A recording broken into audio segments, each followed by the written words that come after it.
phase is locked and ready to fire, sir. Illogical. Alright.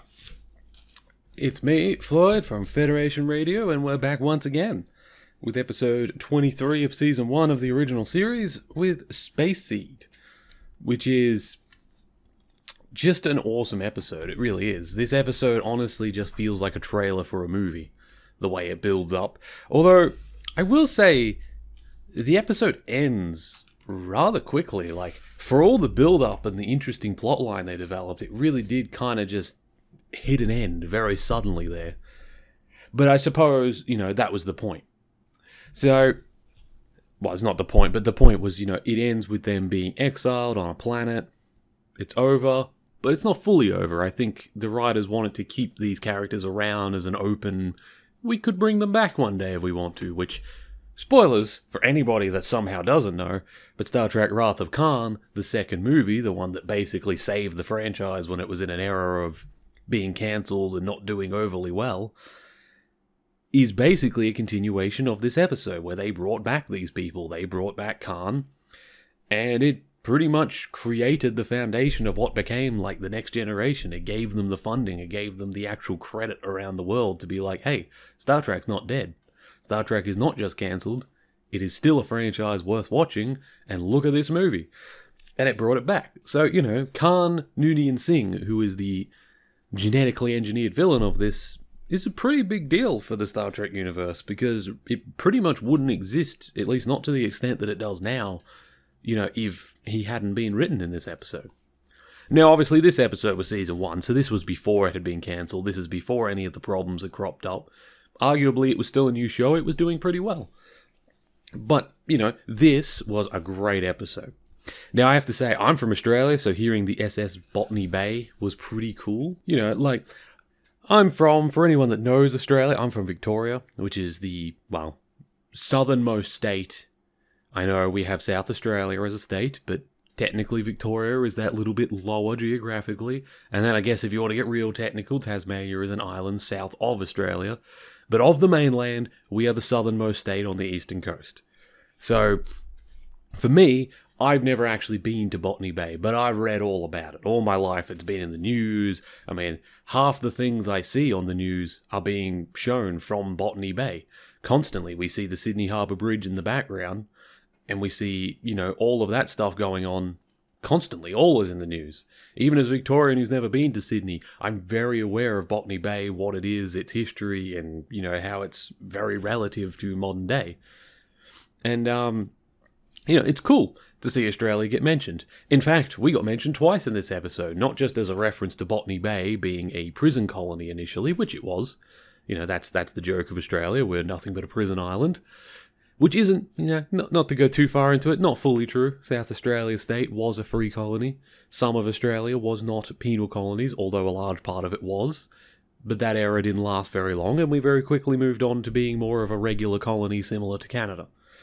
But anyway, we're not here for Australian history, but I thought it was cool. It's cool that we've got the exiles of the eugenics war, which I should probably mention. The eugenics war in Star Trek are an interesting thing that have sort of been not rewritten, but kind of backtracked and changed a little bit over the years. At this point, I'm not really certain what the official story of it is supposed to have been, but supposedly, and this is always funny for me, because I was born in 93, so supposedly from about 1993, they do say it in the episode, some date in 1993, these scientists had made all of these, I don't know if they're lab-grown, or if they're slightly genetically engineered, but people who had been interbreeding through some long-term program, or whether they're just created. I'm really not sure exactly how these genetically engineered beings came to be, but supposedly in 1993, there were a bunch of these genetically engineered people, and they simultaneously took over 40 nations. Now, even in the 60s, most nations had been decolonized by that point, so even when this episode was written, the UN probably had about a similar number of nations in it as it does today. Maybe a couple less, but not that many less. So 40 nations is still, like they say, about a quarter of the world's population, which sounds about right, depending what nations you grab, but Khan Noonian Singh as they point out in the episode, he is the leader of these people that are found on the US... Oh, I'm sorry, not the USS, because they weren't united at this point. It was the SS Botany Bay. So he's one of the leaders. And they actually discover that Noonian Singh is a sheik. I was going to say. Sheik is something very different. He is a Sikh, which is a certain type of religion and cultural group from northern Indian region. They're actually very cool people. I'd very much suggest anyone that's interested in history or cultures to look into the Sikhs at some point. They're fascinating people that are completely into charity and warfare. Don't ask me how those two got mixed together. I don't actually know enough of their history, but yeah, they are experts at both historically warfare and charity. That's what they're very well known for, and still to this day they sign up as soldiers more than most cultures, and they give more to charity, and they're constantly. Even here in Australia, I see it all the time. When things happen, you'll see all the Sikhs getting together, and they cook up these big pots and all these things, and they bring the food out to help people. Like, it is still their culture to this day. So it's cool. But Khan, he is a genetically modified Sikh from, the 90s, but it's meant to be... Because in Star Trek, Earth by the 90s was sort of similar to ours, but I think it was a bit more aggressive. Like, I think in Star Trek, they sort of point out the 20th century as being... I don't think the Cold War happened. I think that's the big difference in this world, is I don't think there was a Cold War where the US and the USSR sort of tried to influence each other. I think in Star Trek, it's meant to be more along the lines of post-World War II, we sort of had a peaceful period, but for the most part, lots of nations were still doing things. They were still trying to compete with each other technologically. Lots more nations had nukes. Lots more nations, like, the fact that Noonian Singh exists, like, don't get me wrong, and that's nothing to do with the race or culture of the people, but, like, India, for the last 40 years, hasn't exactly been in a position to be spending billions and probably trillions that it would take to create someone like Noonian Singh. So the idea that in Star Trek they were in a position to do this tells me that that world was much more hostile and people prioritize warfare far more than they do in the modern day. Now, the fact that he is a Sikh is cool. I actually really like that they picked a culture that you wouldn't normally think of as being a villain, and that they genetically modified him and turned him into this super soldier. He's almost like an uber Napoleon. He's every dictator you've ever thought of through history, except they're actually smarter, he's stronger, he's better than every man. He doesn't just think he's better than every man like those dictators did. He is genetically lab-grown to be better. But as Spock points out, and I think I wrote the quote for it because I really liked it, superior abilities also breed superior ambition, which is what he says was the mistake that all the scientists made. And you know what? When I was younger, I used to think genetic engineering was the perfect future for humanity, and I still think to a degree it will be. I think we need a certain amount of it. There's a lot of genetic diseases and things that we could screen out and deal with in that manner. But I think I actually agree with Spock. As I'm getting older and I'm watching human nature and I'm reading more about history and living my life, I don't think I'd be comfortable with the average human suddenly being 5 times stronger and having 50% more lung capacity. Like, there's enough violence and crimes and things going on in the world right now. I don't think I want to augment people until we're mentally ready for such a thing. I think Spock's absolutely 100% right. Even now, in the 2020s, I think if we had technology like this, it's almost certain that we'd almost have our own eugenics war, like, within a decade. It's just human nature. We are not at a point where we are ready for that kind of power. We're barely ready for nukes. It amazes me to this day that we haven't launched more. Which I should say, in Star Trek, they do, because that's what I was saying, was that was the big separation point, was the world was more hostile, people were trying to compete more, you had more nations with nuclear weapons, and then you had the eugenics wars, where it seems like 40 nations got taken over by these, eugenic programs, people like Noonian Singh, these people that had been bred for war and bred for leadership, and were just better at it, and they all cooed their leadership and took over. And then presumably the aftermath of that event caused World War III, which is where, as Spock put it, many of our cultures and people groups on our planet had been bombed into almost oblivion, non-existence in some parts of the world. And then we had to recover from that, which is, I think, when the Vulcans land and when they start helping us, because we're at a point where we've just about bombed ourselves back into the Dark Ages. Some of us were looking to get better, and some of us were still trying to compete. But then the Vulcans came and showed that all of our internal squabblings were stupid, and showed us a better way to be, which I like. I like that in Star Trek that's the thing. I live in hope that maybe when we meet aliens, they might be more like the Vulcans than, well, what most Hollywood movies dictate them to be. And also, you know, what a lot of Star Trek species are. I mean, imagine how different Star Trek would be if the Klingons had been the first people to land on Earth, and how different humans would be. Or the Cardassians. God, that would be horrible. But anyway. So yeah, that's the big divergence point for Star Trek, is that war. Because that war made us go, we were more violent till the 90s, and then through that violence, we basically traumatized ourselves into being peaceful, and then the Vulcans helped us to be more peaceful and to stay that way. But Khan Noonien Singh escaped. Now, what the Vulcans and many people don't tell humans, like Kirk points out, I've never read about this in the history books, and he's like, the SS Botany Bay, no one knew it existed, there's no real records of it. As he said, the World War III that they had at the time made the record-keeping hard, and I believe that. We're still trying to find things from the last World Wars because buildings were bombed, files were destroyed, people died in the war, and we just lost information. Occasionally you still see videos of people accidentally discovering hidden bunkers with all sorts of stuff in it all around the world. That's 100% believable that something like a starship, if you had the technology like this, could just go missing, and for 2 centuries humanity wouldn't even know it existed. That is a very believable story. And Khan was one of the big dictators. They say he ruled over a quarter of the world, and then at some point, he went missing. Now, it was presumed that he died, probably in nuclear explosions. I'm going to go ahead and guess that war went nuclear, and people just went on assuming that he died. Kind of like, and I don't mean to divert again, but kind of like Hitler. To this day, there's so many theories about what happened to the man, because we don't actually know. We never found his body. We found a finger. Some people believe the Soviets got him. Some people believe they tortured him and never told anyone. I used to think that, but at this point I'm like, I don't know. I feel like during the fall of the Soviet Union, something would have popped up. Maybe I'm wrong. Maybe they did get him and we just never found out. But some people believe he went to Argentina. Most people believe he just killed himself in the bunker and for whatever reason his body went missing. That could also be true. It's not like there weren't more than enough people in Germany that wanted to tear his body apart, so... But, I'm just pointing out the fact that, sometimes evil people like that do go missing, and their end does become a mystery. And no matter how much time goes by, sometimes they're never solved.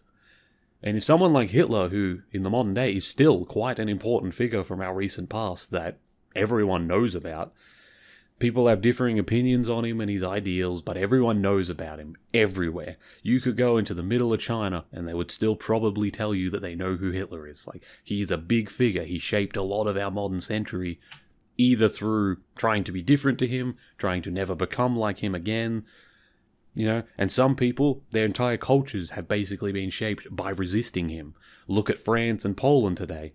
Their entire mindset and the way they do things, I would argue, is still largely based on how they were treated by Hitler and his people.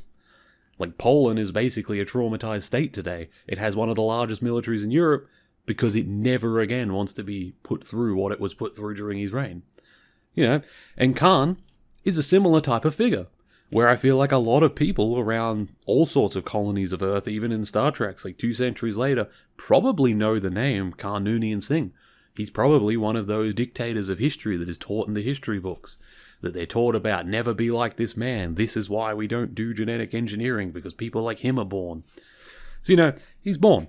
He's a scary thing. And I just find this whole concept, this whole episode brings up so many interesting questions about humanity and certain technologies like eugenics that we have explored in the past. Because in the past, and still in the 60s, it was a fairly popular thing. Now, it kind of went away. I don't really know exactly when or why it became more controversial. I understand the ways it was used in the past were controversial. Obviously, nobody wants to bring back the, Nazi eugenics where they're just outright killing cultural groups. But I feel like there's a middle ground where it is a technology that could be used to help many people. I'll go ahead and say myself, I've mentioned before, I am autistic. They don't to this day know exactly what causes autism, but maybe through eugenics programs, they might have been able to find a way so that I didn't have to grow up with it. It's not like I would have to go to a lab and be experimented on, just maybe if it wasn't such a controversial science, by the mid-90s, it would have been available to have been screened for it. There's a lot of things like that today I feel like it could do a lot of good. But every time you bring up eugenics, everyone goes, oh, no, evil.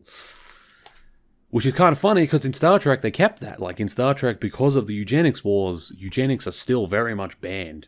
Like, I don't want to talk too much about it, but in Deep Space Nine, there's a certain character that we'll get into in the far-flung future when I get to Deep Space Nine. He's a bit genetically engineered, and that comes up at one point, and it's a whole thing. He almost has to go see a judicial board, and like even in the 24th century by that point. So we're now, nearly 3-4 centuries removed from the initial eugenics crimes, and humanity is still at the point of like, oh no, I don't care how good a doctor you are, we're putting you on trial, because it's still such a feared topic.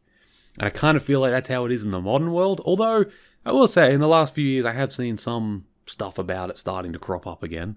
I don't know whether it'll lead anywhere or get any serious funding, but it does seem that it's coming back around in conversation. So I'm hopeful that the good side of it might come through. I'm also a little scared that the noonian Sings of the world may also be augmented. But anyway, so this story, they find the SS Botany Bay, which is a penal ship basically. The interesting thing about the ship is they never actually determine where it was headed or what it was doing, because Khan refuses to answer any questions about where he was taking his people or why he fled the Earth. Now, I have to assume he fled because he was losing the war and he saw his only option for eventually shaping humanity into the ideal he wanted was to get as many genetically engineered people as he could, his followers, onto a ship and probably go to another planet where he was probably hoping to, build something, build a society that could breed more people like them from their genetic stock and then slowly grow and eventually maybe come back to Earth. But I don't know where. I don't know where he was headed. Like they say, the ship that he's on, it's interplanetary, not interstar. This is a slow goddamn ship. This ship would have taken literally the 2 centuries that it did to get this far, even going at its max speed. Which is why all of them are in cryo. Well, it's not cryo. We don't really get exactly what it is. I don't know if it's meant to be cryo, but because of budget issues, they just kind of put a glass panel on like a pod in the wall and made it look like they were asleep. I don't know, but they're like asleep in these pods with like a glass window, and they're fast asleep. But the doctor does scan, and he's like, they do have heartbeats. Now, some of them failed. I think on the ship they said there was about 90-something canisters, survival capsules, or whatever they were called, and there was about 70 or so that were still running. So about 20 people had died since then, which makes sense. It's a 200-year-old ship. Everyone on board has been asleep. There's been no maintenance. Things are going to break down. Losing 20 pods is understandable. What I still don't know is where that ship was headed, or what the original plan was, or whether he just fled. We don't know, because he refuses to answer. But what I love... So almost immediately, we're introduced when they go on board. They find it's an old 20th century ship.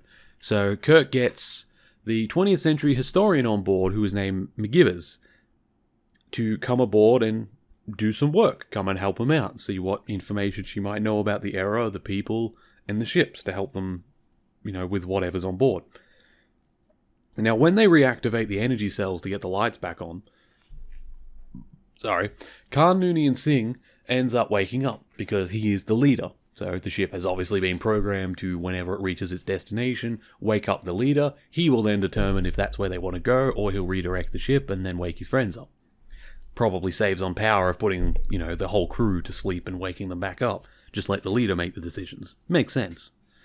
Now, he wakes up.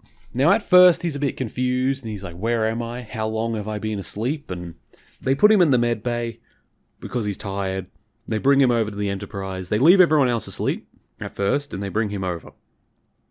Now, they're very confused at first. They don't know what to do, but Dr. McCoy goes over him, and he determines, like I said before, all the things. He's a genetically engineered human. He is healthier than you would expect. Better heart rate, better strength, better lung capacity, just everything about him. All of his vitals, when he's on the machine being monitored, are above an average human. He's healthier than any human on this ship, even after 200 years of sleeping. It's almost unbelievable. Which is, a pretty telling sign where they're like, yeah... Because then we see a part on the bridge where Spock, the science officer, is going through their records, trying to work out who this is. And they put 2 and 2 together. They're like, alright, The era the ship would have left is somewhere in the 90s, end of the 20th century. The eugenics war was happening. I think it's a safe bet, based on his vitals right now and what we're seeing of him, that he is a eugenics product. He is one of them. At first, they don't know it's Singh. Because Noonian Singh is, like I said, he's a big figure from their history. He would be recognized, but they don't recognize his face. At first, he refuses to announce himself as anything but Khan. He just says, Khan, that is my name. He says, I'd like to read through your tech manuals. I'd like to update myself on the century I'm currently in. At first, Kirk's like, that's fair enough, because he doesn't really know who he is just yet. They have suspicions, but they're not certain. And he's like, you're a patient. Everyone is free to read all the things that you can access on this little monitor. And he gives him the monitor and lets him go through and read up and update himself a little on what's been going on in the centuries in between and some of the different techs. And he, with his genetically engineered brain, I have to imagine has photogenic memory. He instantly remembers everything he reads. Because why wouldn't you give that to some people already have that. They're born with it. If you were engineering a person, you would 100% put that in them. Because that's something I think everyone wishes they had. How much better of a society would we be if we remembered every detail we ever read? Imagine how much easier school would be. Switching careers if you could just pick up a book, no matter how boring, read every word, and then just show up at a job because you've now read the manual. You know everything about that craft. You never need to read it again. Never need to top up your skills. You've read one book. You know every word for word of that book. Whether you enjoyed it or not, it is in your brain like stone. You'll never forget it. People like that, they can be dangerous. They can be very dangerous, but they can also be brilliant. Now, he reads through all these tech manuals. Now, Spock ends up working out who they are, and Spock says about 90 of them survived. And Kirk's surprised because he's never read about that, and he basically says, would you tell a traumatized, bombed-out population who was already fearful that there could be 90 supermen out there that could return at any point? And that's a good point. From the Vulcan point of view, I probably wouldn't have told humans either. Both to protect them from their own fear from doing something stupid and ending up more militarized to try and defend themselves from the eternal threat of these people who may never come back. But also, because there's probably portions of the population at that point that still would have been eager for their return. You may have had scientists trying to engineer new troops to help them when they returned. You may have had people trying to run nations in a way waiting for their return. By keeping it a secret, the Vulcans kind of allowed humanity to just see it as the past and not worry about it too much and move forward, which I think was a good idea. But I do feel like after 200 years, it probably should have been mentioned. Probably during the founding of the Federation would have been a good point to be like, oh, by the way, I doubt it'll ever come up, but 100 years ago, there were 90 engineered soldiers who went missing. This is the little we know about them. And let humanity do what it will with that. By that point, we were established and it was different. But that's the Vulcans. They, logically, what's the point, so they don't tell you things. Now, Khan starts off pretty cool. He comes in, you get the feeling that he's being very manipulative very quickly, like he refuses to give more than just the name Khan. He won't give his full name. He won't say what his ambitions are or where he stood back in the day or where he came from. And whenever he's prodded too much or asked questions or Kirk starts getting suspicious, he fakes a headache. Starts saying, oof, I'm feeling exhausted. I feel I must rest. And plays on the fact that he's been asleep for so long and plays on people's sympathies, and they're like, all right, we'll finish this later. And he keeps doing it.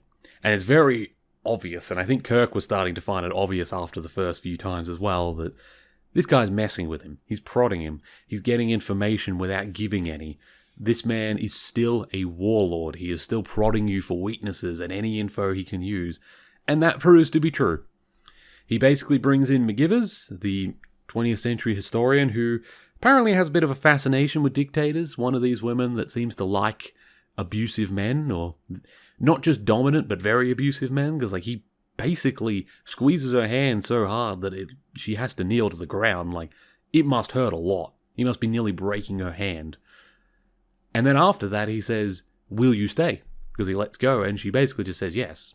I don't know if she's scared of him or she's just so infatuated with him for whatever reason that she wants to, but she says yes, and she helps him. And together, they manage to break out of his quarters, get on the transporter and go to the SS Botany Bay, and wake up all of his people, who Kirk, up till this point, had been towing the ship towards a starbase.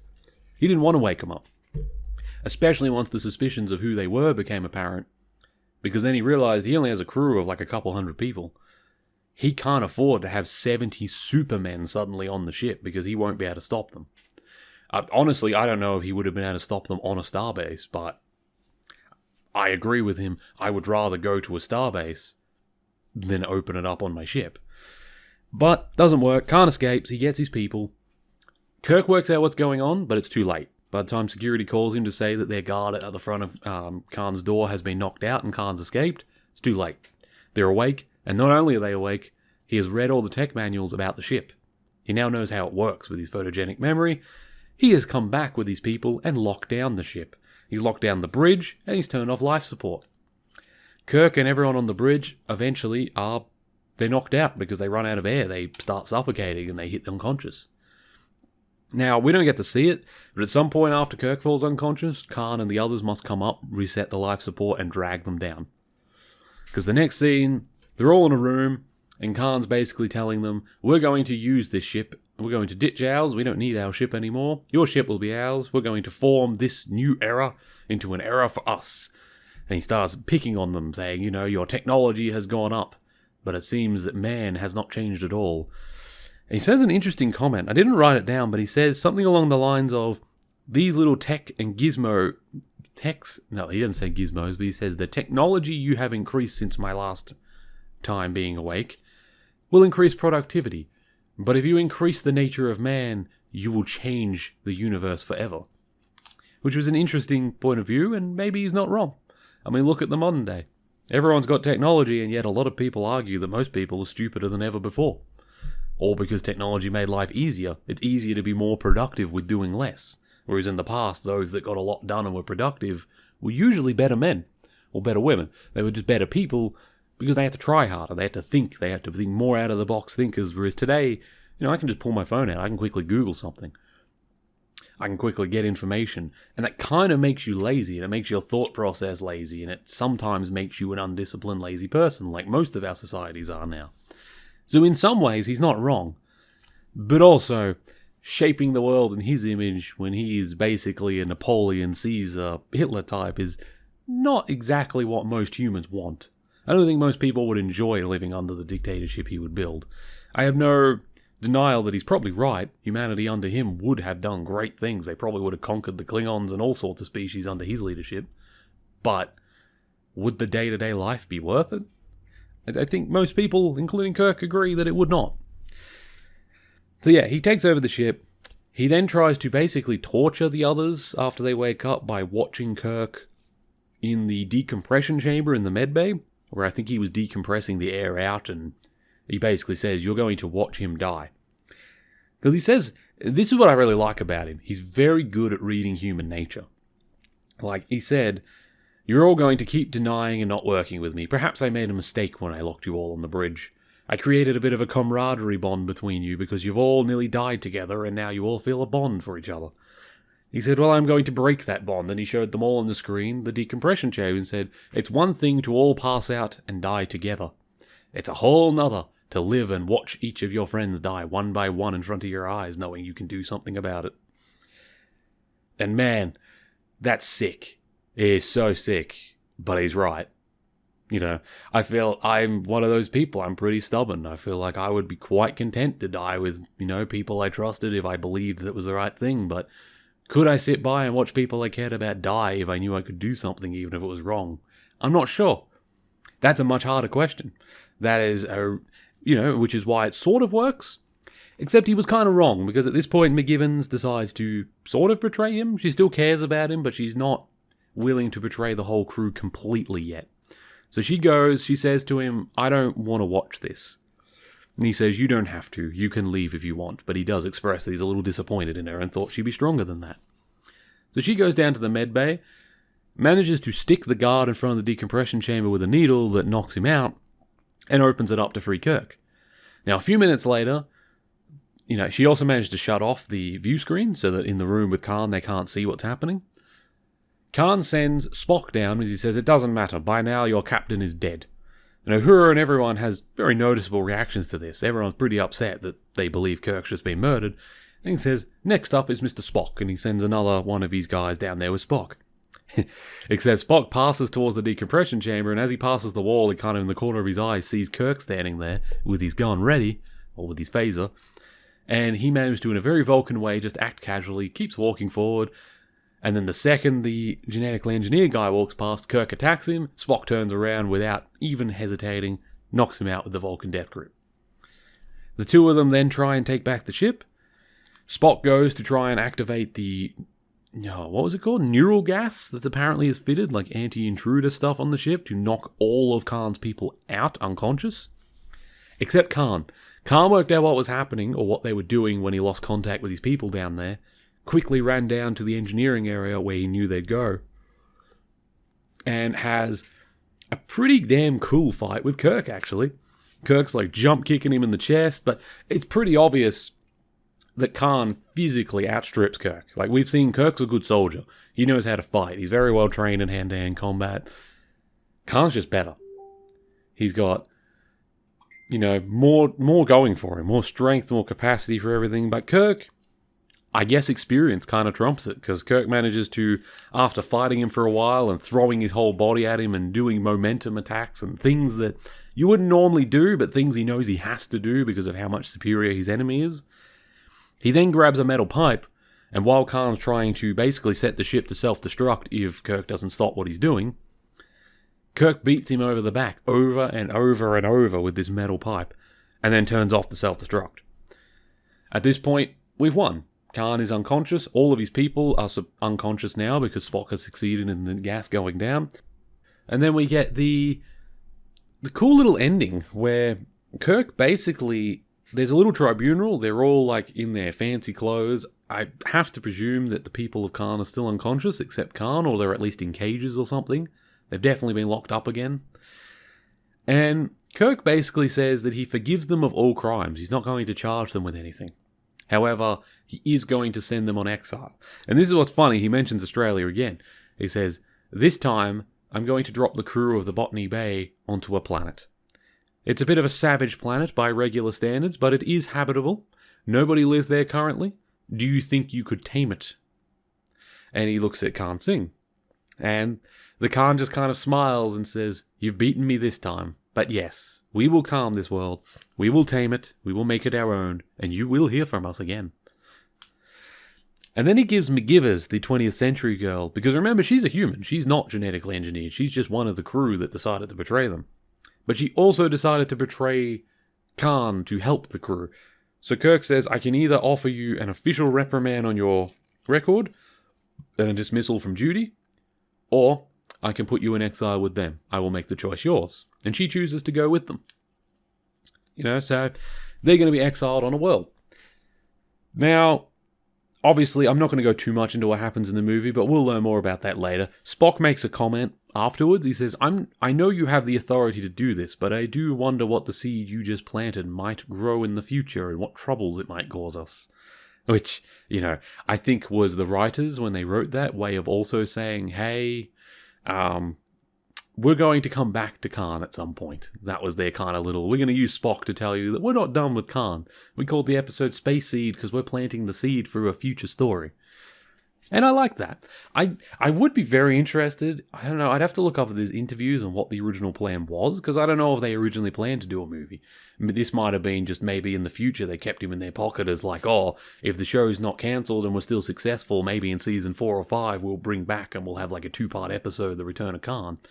I'd be very interested in reading like what the initial ideas were for keeping him alive.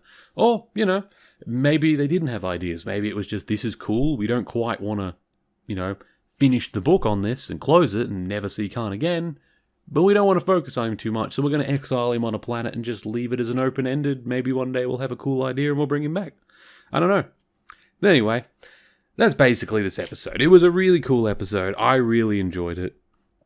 There's not much else to add. So they put them on the system called Ceti Alpha star system, which, as far as I'm aware, there's nothing else in that system. Nothing, civilized anyway. There's no space stations. There's no habited planets. There is a habitable planet, but there's no habited planets.